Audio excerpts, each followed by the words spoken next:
Halo kawan pajak semua, kembali lagi di Bincang Asik seputar pajak KPP Pratama Dumai. Nah kawan pajak, pada hari ini kita kembali lagi nih ke podcast tentang pengetahuan perpajakan. Mungkin kawan pajak udah gak sabar lagi kan? Nah untuk dimulai saya akan perkenalkan dulu narasumber kita pada hari ini. Perkenalkan Ibu Gusmatiarni selaku Asisten Penyuluh Mahir KPP Pratama Dumai. Oke. Saya mendampingi Pak Bayu sebagai asisten penyuluh pajak terampil KPP Pratama Dumai. Pada hari ini kami berdua akan ngobrol-ngobrol nih agar kita semua bisa lebih banyak tahu nih Bu ya tentang perpajakan. Nah, pada hari ini kita mau ngomongin apa nih Bu Gus? Sekarang kayaknya kita yang ngomongin yang lagi viral ya Mas Bayu ya. Lagi viral lagi ya? Lagi viral sekarang. Soalnya ini mencakup semua kalangan yang berhubungan dengan yang dulu kita kenal dengan NPWP. Nah, sekarang NPWP itu tunggu dulu Bu tunggu Gus. Ya. Oke. Tadi udah dibocorin, kita akan ngomongin apa? Tadi kata kuncinya NIK yaitu NIK menjadi NPWP.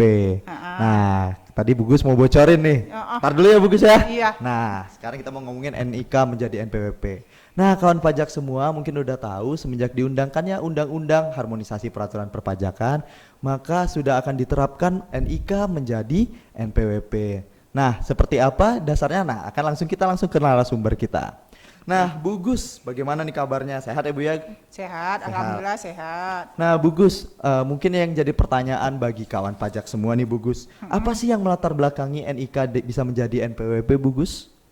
Yaitu latar belakangnya adalah pelaksanaan amanat Undang-Undang HPP yang mengatur nomor pokok wajib pajak atau NPWP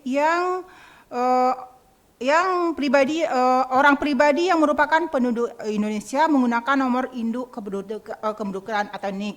Tujuannya untuk memudahkan atau kadang-kadang kita suka lupa NPWP tapi ingat NIK.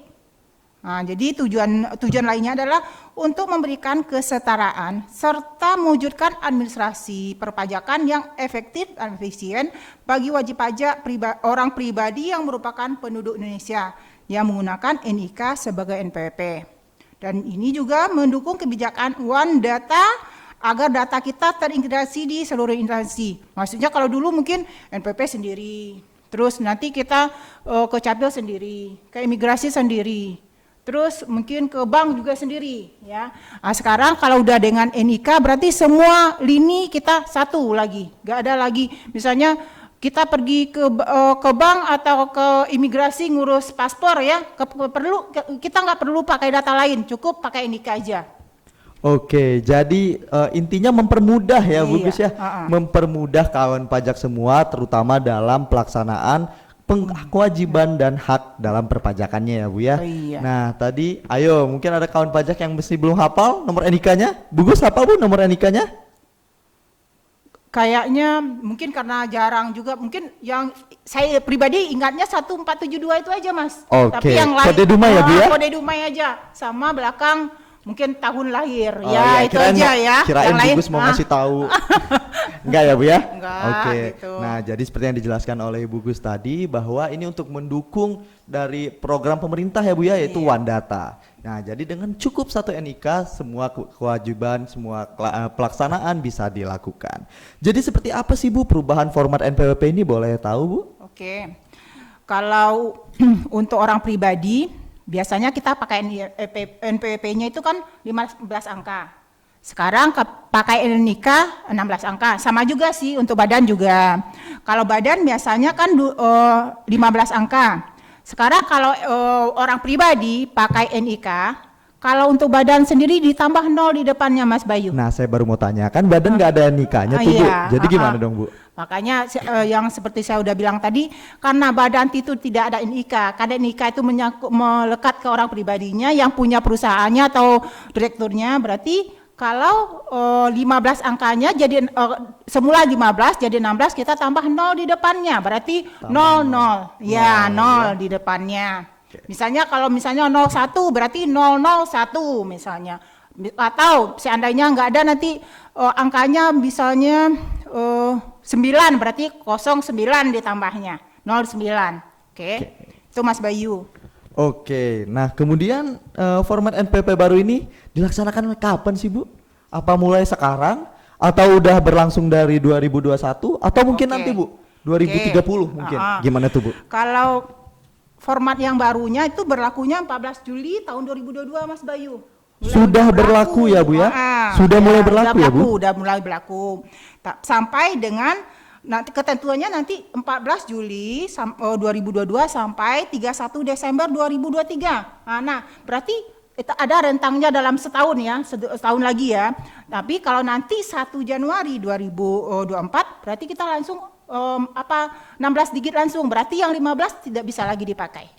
Oke, berarti kita wajib kawan pajak masih diberikan kesempatan hingga 2023 31 Desember 2023. Kawan pajak semua jangan lupa ya kawan pajak bahwa format NPP berlaku nanti yang sekarang hanya akan berlaku sampai 31 Desember 2023. Per 1 Januari 2024 seluruh layanan administrasi perpajakan sudah akan dilaksanakan dengan format baru.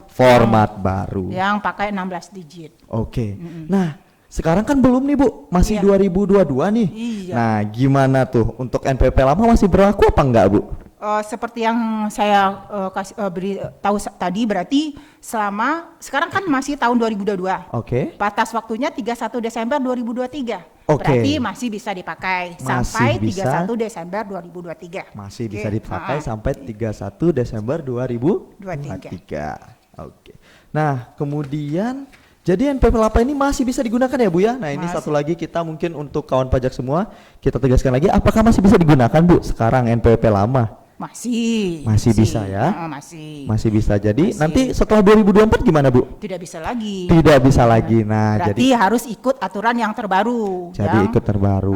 Yang sebelumnya dari 15 digit jadi 16 digit. Bagi wajib pajak orang pribadi pakai nikah, kalau bagi wajib pajak badan pakai ditambah 0 di depannya. Nah, sekarang bagaimana kalau seandainya WP-nya itu adalah WP cabang? Bagaimana tuh Bu? Gimana itu ya? Gimana tuh Bu? Mungkin ya? Ibu mau jelaskan? Ya boleh. Kalau dia pakai WP cabang, berarti dia ada NITKU. NITKU, apalagi itu NITKU Bu? Ada NPWP, NIK, kemudian ada NITKU, apalagi itu? Adalah nomor identitas tempat kegiatan usaha. Berarti, jadi misalnya kegiatan usahanya dia di Dumai, punya cabang nanti di Pekanbaru. Berarti dia bisa membuat NITKU-nya di Pekanbaru. NITKU-nya di Pekanbaru, NPWP-nya di Dumai. Di Dumai, oke. Ya. Begitu juga kalau seandainya pusatnya di Jakarta, dia punya cabang di Dumai. Berarti dia bisa membuat NITKU-nya di Dumai karena tempat kegiatan usahanya di Dumai, tapi NPP pusatnya tetap di Jakarta. Oke, berarti kawan pajak semua kalau misalnya punya NPP Dumai tapi punya lokasi usaha di tempat lain, misalnya di Pekanbaru gitu ya Bu ya, jangan lupa mendaftarkan NITKU, nomor identitas tempat kegiatan usaha. Oke, mungkin segini aja mungkin dulu Bu. Iya, untuk sementara ya Mas ya. Ada yang lain? Mungkin untuk sementara itu ya yang bisa kita sampaikan nih kawan pajak. Nah, untuk informasi-informasi selanjutnya jangan lupa terus tonton podcast kita ya dari KPP Pratama Dumai. Dari apa Bu? Bisik Sepak, bincang asik seputar pajak. Terima kasih kawan pajak semua. Assalamualaikum warahmatullahi wabarakatuh.